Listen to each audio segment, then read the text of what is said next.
নমস্কাৰ। কি খবৰ আপোনালোকৰ? আশা কৰিছোঁ আপোনালোক ভালে আছে। মই আজি আপোনালোকৰ মাজলৈ বিকাশ দেশীয় লিখনিৰে এটি সুন্দৰ কবিতা আবৃত্তি কৰিবলৈ আহিছোঁ। আশা কৰিছোঁ কবিতাটো আপোনালোকে শুনি ভাল পাব।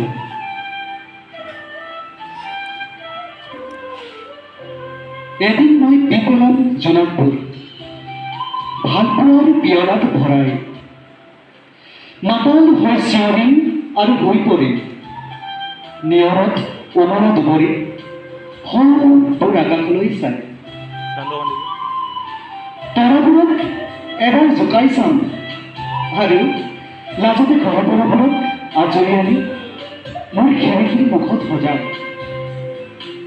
বতাহজাক আহি কাষতে ৰ'ব, মনে মনে চোৰৰ দৰে মই বৰষুণত তিতিব খুজিলে কিয় জানো তাই ইমান অভিমান হৈ পৰে। মই যিবিলাক কথাটোত আলহী ভবা নেকি তুমি, য'ত নিসংগতাবোৰ সাৰথি হ'ব তোমাৰ? মোৰ অনুভৱবোৰত খোজ দিব নেকি এবাৰ, য'ত ভালপোৱাবোৰে হাতত ধৰিব তোমাৰ?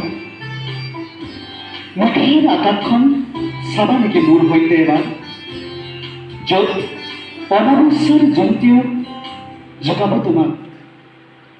আবেলিৰ চাহকাপ খাবা নেকি মোৰ সৈতে? মোৰ উজাগৰ নিশাৰ কাহিনীবোৰ সকলো খুলি কম তোমাক।